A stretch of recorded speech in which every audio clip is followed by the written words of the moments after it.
11 मार्च 2025 की सुबह जफर एक्सप्रेस लगभग 440 यात्रियों को लेकर बलूचिस्तान की प्रांतीय राजधानी क्वेटा से पेशावर के लिए रवाना होती है।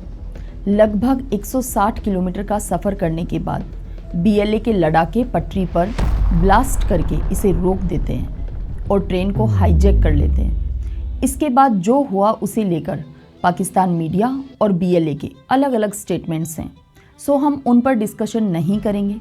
हमारा डिस्कशन का पॉइंट है कि बलूचिस्तान का इतिहास क्या है, इसकी भौगोलिक स्थिति क्या है, प्राकृतिक संसाधनों से समृद्ध होने के बावजूद बलूच लोगों की स्थिति इतनी दयनीय क्यों है, और अमेरिका, ब्रिटेन, रूस, ईरान से लेकर चीन के कौन से हित यहाँ पर हैं। और साथ ही हम जानेंगे नोबेल प्राइज़ के लिए नॉमिनेटेड एक शक्तिशाली आवाज़ मेहरंग बलूच के बारे में। Good morning to all of you. Balochistan का नाम बलूच नाम की जनजाति पर आधारित है। यह जनजाति सदियों से यहाँ रहती आई है। बलूचिस्तान की भौगोलिक स्थिति को देखें तो यह पाकिस्तान के दक्षिण पश्चिम हिस्से में स्थित है। इसकी सीमाएं पश्चिम में ईरान, उत्तर पश्चिम में अफगानिस्तान, उत्तर पूर्व और पूर्व में खैबर पख्तूनख्वा और पंजाब, दक्षिण पूर्व में सिंध और दक्षिण में अरब सागर से लगती हैं। यह मध्य एशिया के लैंडलॉक देशों के लिए निकटतम समुद्री तट है। 44% जमीन के साथ बलूचिस्तान पाकिस्तान का सबसे बड़ा प्रांत है।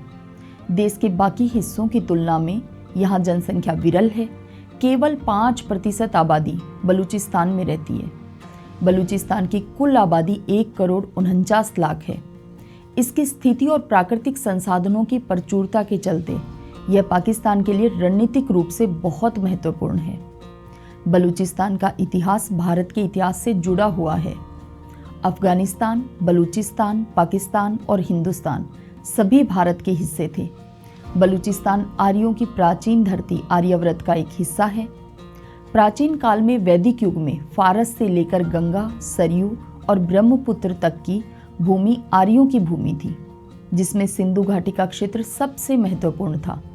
बलूचिस्तान भारत के 16 महाजनपदों में से एक जनपद, संभवतः गांधार जनपद का हिस्सा था। चंद्रगुप्त मौर्य के शासन की बात करें तो यह पश्चिमोत्तर में अफगानिस्तान और बलूचिस्तान तक फैला हुआ था। हिंगलाज शक्तिपीठ, जो कि बलूचिस्तान में दुर्गम पहाड़ियों के बीच माता का मंदिर है, देवी सती के 51 शक्तिपीठों में से एक शक्तिपीठ है। यह मंदिर बलूचिस्तान के राज्य मंज में स्थित हिंगोल नदी के पास स्थित पहाड़ी पर है। अब बात करें कि बलूचिस्तान पर अंग्रेजों ने कैसे कब्जा किया और फिर स्वतंत्र करके भी क्यों पाकिस्तान में मिला दिया। प्रथम अफगान युद्ध 1839 से 42 के बाद अंग्रेजों ने इस क्षेत्र पर अपना अधिकार जमा लिया। 1869 में अंग्रेजों ने कलात के खानों और बलूचिस्तान के सरदारों के बीच झगड़े की मध्यस्थता की। 1876 में रॉबर्ट सैंडमैन को बलूचिस्तान का ब्रिटिश एजेंट नियुक्त किया गया और 1887 तक आते आते इसके ज़्यादातर इलाके ब्रिटिश साम्राज्य के अधीन कर लिए गए। 1876 में कलात रियासत और ब्रिटिश भारत सरकार के बीच एक संधि हुई। संधि ने कलात को आंतरिक स्वायत्तता प्रदान की, उसी तरह जैसे अंग्रेजों ने भूटान के साथ हस्ताक्षर किए थे। अंग्रेजों ने बलूचिस्तान को 4 रियासतों में बांट दिया: कलात, मकरान, लसबेला और खारन।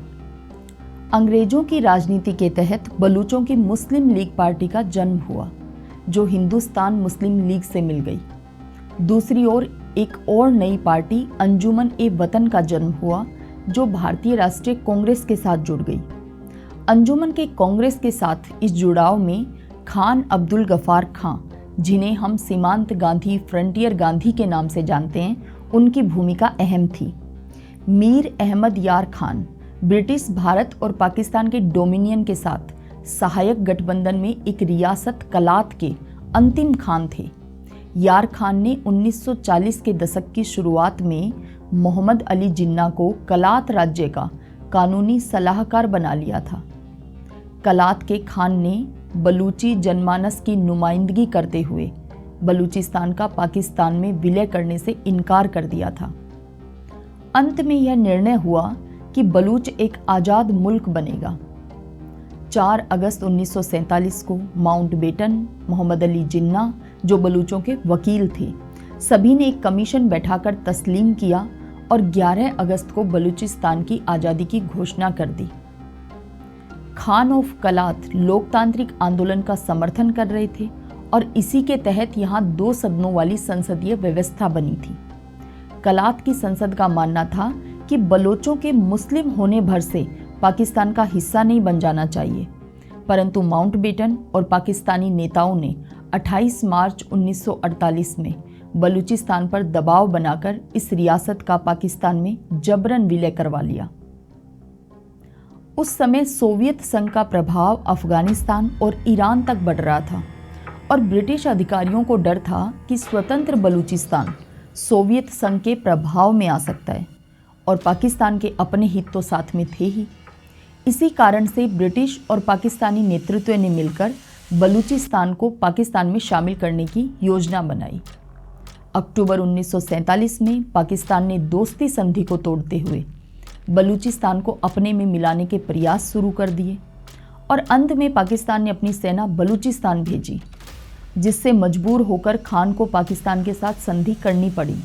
यह आमतौर पर माना जाता है कि मोहम्मद अली जिन्ना ने अंतिम स्वाधीन बलूच शासक मीर अहमद यार खान को पाकिस्तान में शामिल होने के समझौते पर हस्ताक्षर करने के लिए मजबूर किया था। बलूच इस निर्णय को अवैधानिक मानते हैं, तभी से राष्ट्रवादी बलूच पाकिस्तान से आज़ाद होने के लिए संघर्ष कर रहे हैं। जुलाई 1948 में खान ऑफ कलात के छोटे भाई प्रिंस आगा अब्दुल करीम बलूच ने पाकिस्तान के खिलाफ विद्रोह छेड़ दिया। इसके बाद 1948, 1958-59, 1962-63 और 1973-77 के बीच कई बार विद्रोह हुए। आज भी बलूचिस्तान की स्वतंत्रता के लिए संघर्ष जारी है। बलूचिस्तान की सरहदें तो पाकिस्तान में शामिल हो गई, लेकिन लोगों की शिकायतें कभी दूर नहीं हुई। हालांकि इलाके के नेता पाकिस्तान शासन तंत्र में शामिल हुए, चुनाव लड़े, उसके संविधान को स्वीकारा, यहाँ तक कि बलूचिस्तान में विरोध की सबसे बड़ी आवाज़ रहे बलूच नेता अकबर खान बुगती भी सूबे के मुख्यमंत्री और गवर्नर रहे। लेकिन बलूचिस्तान में पाकिस्तान सेना की बड़ी कार्रवाइयाँ होती रही। 1948, 1958, 1962, 73 और 2002 इनमें भारी हथियारों का इस्तेमाल और हवाई हमले भी किए गए। 2006 में बलूच नेता अकबर बुगती का कत्ल कर दिया गया। उनकी मौत के बाद बलूचिस्तान में विद्रोह और ज़्यादा भड़क गए। पाकिस्तान सेना द्वारा किया गया नरसंहार और मानवाधिकार हनन। पिछले सालों में पाकिस्तानी फौज ने बलूचिस्तान में खूब अत्याचार किए हैं। अंतर्राष्ट्रीय संगठनों की रिपोर्ट के मुताबिक अब तक हजारों बलूचों को पाकिस्तान सेना ने जबरन गायब कर दिया है। इन लोगों का कोई अता पता नहीं है, न लाशें मिलती हैं, न कोई खबर। बलूचिस्तान में इसे किल एंड डंप पॉलिसी कहा जाता है। इन्हीं अत्याचारों के खिलाफ लड़ रही हैं डॉक्टर मेहरंग बलूच, एक प्रख्यात मानवाधिकार कार्यकर्ता और मेडिकल डॉक्टर हैं जो पाकिस्तान के बलूचिस्तान में बलूच लोगों के अधिकारों और जबरन गायब किए गए लोगों के न्याय के लिए संघर्ष कर रही हैं। बलूच यकजहती कमेटी BYC की नेता हैं जो बलूच लोगों को शांतिपूर्ण प्रतिरोध करने के लिए संगठित करने का काम करती हैं। मेहरंग बलूच का जन्म 1993 में एक बलूच परिवार में हुआ। 2009 में उनके पिता अब्दुल गफ्फार लंगो, जो कि एक बलूच कार्यकर्ता थे, उनको पाकिस्तानी सुरक्षा बलों ने अगवा कर लिया, लेकिन बाद में छोड़ भी दिया। 2011 में फिर अगवा कर लिया और कुछ समय बाद उनका शव मिला। 2017 में उनके भाई को भी पाकिस्तानी खुफिया एजेंसी ISI ने उठा लिया था, लेकिन बाद में छोड़ दिया गया। मेहरंग बलूच ने बलूचिस्तान में प्राकृतिक संसाधनों की लूट और मानवाधिकार हनन के खिलाफ कई आंदोलन किए हैं। 2024 में टाइम मैगजीन ने उन्हें 100 सबसे प्रभावशाली व्यक्तियों की सूची में शामिल किया। BBC ने उन्हें 100 प्रेरणादायक महिलाओं में जगह दी। 2025 में वे नोबेल शांति पुरस्कार के लिए नामांकित हुई, लेकिन पाकिस्तान सरकार ने उनके खिलाफ दमनकारी कदम उठाए। 2024 में उन्हें न्यूयॉर्क टाइम इवेंट में शामिल होने से रोका गया, उनका पासपोर्ट जब्त कर लिया गया और उनका नाम नो फ्लाई लिस्ट में डाल दिया गया। इन सब के बावजूद मेहरंग बलूच आज बलूचिस्तान में मानवाधिकारों और न्याय की सबसे मजबूत आवाजों में से एक हैं। पाकिस्तान द्वारा राजनीतिक उपेक्षा की जा रही है। बलूच लोगों को सरकारी नौकरियों और सत्ता में उचित प्रतिनिधित्व नहीं मिलता।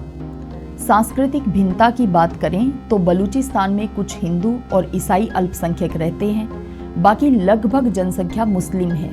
लेकिन बलूचिस्तान की भाषा, संस्कृति और इतिहास बाकी पाकिस्तान से अलग है। पाकिस्तान सरकार बलूच लोगों की सांस्कृतिक पहचान, उनकी भाषा, उनकी परंपरा और उनके इतिहास को मिटाने में लगी हुई है। स्कूलों में उर्दू और पंजाबी पढ़ाई जाती है और बलूच भाषा को नष्ट किया जा रहा है। आर्थिक शोषण अगर हम देखें तो बलूचिस्तान प्राकृतिक संसाधनों से भरपूर है। यहाँ गैस, कोयला, तांबा, सोना और कई कीमती खनिज मिलते हैं, लेकिन इनका फायदा सिर्फ पाकिस्तान के बड़े शहरों को मिलता है। यहाँ के लोगों को इसका लाभ नहीं मिलता। पाकिस्तान की गरीबी दर लगभग 40% है, लेकिन बलूचिस्तान में यह 71% है। पाकिस्तान की साक्षरता दर लगभग 60% है, लेकिन बलूचिस्तान में यह सिर्फ 40% है। वर्ष 2000 से पाकिस्तान की अर्थव्यवस्था में लगभग 4.2% की वृद्धि हुई है, जबकि बलूचिस्तान में यह सिर्फ 2.1% है।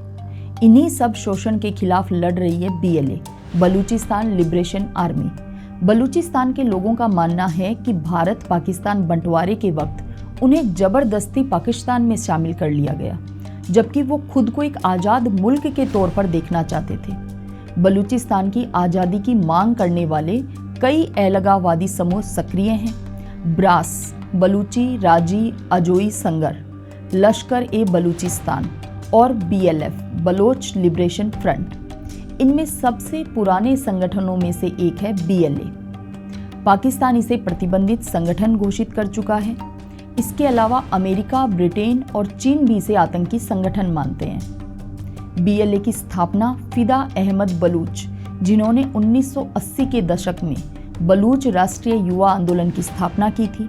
ये संगठन पहली बार 1970 के दशक की शुरुआत में वजूद में आया था। तब जुल्फिकार अली भुट्टो की सरकार के खिलाफ बलूचों ने सशस्त्र बगावत शुरू कर दी थी, लेकिन सैन्य शासक जियाउल हक के सत्ता पर कब्जे के बाद बलूच अलगाववादी नेताओं से बातचीत की गई और संगठन धीरे धीरे निष्क्रिय होता गया। साल 2000 में BLA फिर से सक्रिय हुआ। कुछ जानकार मानते हैं कि BLA की आधिकारिक स्थापना इसी साल हुई थी। साल 2000 से ही संगठन ने बलूचिस्तान के विभिन्न इलाकों में सरकारी प्रतिष्ठानों और सुरक्षा बलों पर हमलों का सिलसिला शुरू किया। संगठन में ज़्यादातर मरी और बुगती जनजाति के सदस्य शामिल हैं और ये क्षेत्रीय स्वायत्तता के लिए पाकिस्तानी सरकार के खिलाफ लड़ रहे हैं। जुलाई 2000 BLA ने क्वेटा में बम विस्फोट की जिम्मेदारी ली। मई 2003 BLA ने कई हमले किए। साल 2004 BLA ने पाकिस्तानी सरकार की मेगा विकास परियोजनाओं में शामिल चीनी विदेशी श्रमिकों पर हमला किया। दिसंबर 2005 BLA लड़ाकों ने कोहलू में एक अर्धसैनिक शिविर पर 6 रॉकेटें दागी, जहां तत्कालीन पाकिस्तानी राष्ट्रपति परवेज मुशर्रफ दौरा कर रहे थे। जुलाई 2009 BLA हमलावरों ने सुई में 19 पाकिस्तानी पुलिसकर्मियों का अपहरण किया था। इसी तरह के हमले और बम विस्फोट 2011, 13, 15, 2017, 2018 में हुए और लगातार चल रहे हैं। वर्तमान की ट्रेन हाईजैक घटना की जिम्मेवारी भी BLA ने ली है। ब्रास, बलूच राजी अजोई संगर, यह भी बलूचिस्तान की आज़ादी के लिए लड़ने वाला एक संगठन है। अपनी स्थापना के बाद से ब्रास कई हमलों में शामिल रहा, जिसमें पाकिस्तानी सैन्य काफिले को निशाना बनाना, आत्मघाती बम विस्फोट और अपहरण शामिल हैं। ये अभियान मुख्य रूप से पाकिस्तानी सैन्य कर्मियों और चीन पाकिस्तान आर्थिक गलियारे CPEC परियोजनाओं में शामिल चीनी श्रमिकों को निशाना बनाकर चलाए गए थे। ब्रास की वैचारिक नींव मार्क्सवादी वामपंथी राष्ट्रवाद में निहित है, जो बलूचिस्तान की स्वतंत्रता को सुरक्षित रखने और विदेशी शक्तियों, विशेष रूप से चीन द्वारा इसके प्राकृतिक संसाधनों के दोहन को रोकने पर जोर देती है। विभिन्न देशों के हितों की बात करें तो अमेरिका की बलूचिस्तान में रुचि है, क्योंकि यह स्थान अरब सागर पर पहुंच और ईरान और अफगानिस्तान के निकटता में स्थित है। अमेरिका इस क्षेत्र में चीनी प्रभाव को कम करने और मध्य पूर्व में अपने हितों की सुरक्षा सुनिश्चित करने में लगा हुआ है। वहीं कनाडाई खनन कंपनी बेरिक गोल्ड की बलूचिस्तान में रेको डिक नाम की खदान में 50% हिस्सेदारी है। इसे तांबे और सोने के लिए दुनिया की सबसे बड़ी अविकसित साइटों में से एक माना जाता है। चीन ने बलूचिस्तान में महत्वपूर्ण निवेश किए हैं, विशेषकर चीन पाकिस्तान आर्थिक गलियारे CPEC के माध्यम से। CPEC का एक बड़ा हिस्सा यहीं बलूचिस्तान में है। यह परियोजना चीन के राष्ट्रपति शी जिनपिंग की बेल्ट एंड रोड पहल का एक हिस्सा है। इसमें ओमान की खाड़ी के पास ग्वादर शहर में बने बंदरगाह को एक महत्वपूर्ण पॉइंट के रूप में देखा जाता है। चीन इस इलाके में खनन परियोजनाओं और ग्वादर में एक अंतर्राष्ट्रीय हवाई अड्डे के निर्माण से भी जुड़ा हुआ है। पाकिस्तान ने बलूचिस्तान के ग्वादर पोर्ट को चीन को सौंप दिया, जिससे वहां के स्थानीय मछुआरों और कारोबारियों का जीवन पूरी तरह बर्बाद हो गया। ग्वादर एयरपोर्ट को चीन की सेना अपने रणनीतिक बेस के रूप में इस्तेमाल करना चाहती है। इसका मतलब यह है कि बलूचों के अपने ही इलाके में उन्हें बाहरी ताकतों के कंट्रोल में रहना पड़ेगा और पाकिस्तान इसे रोकने की बजाय खुद इसमें शामिल है। ये थी आज की क्लास। मिलते हैं नेक्स्ट क्लास में। जय हिंद, जय भारत।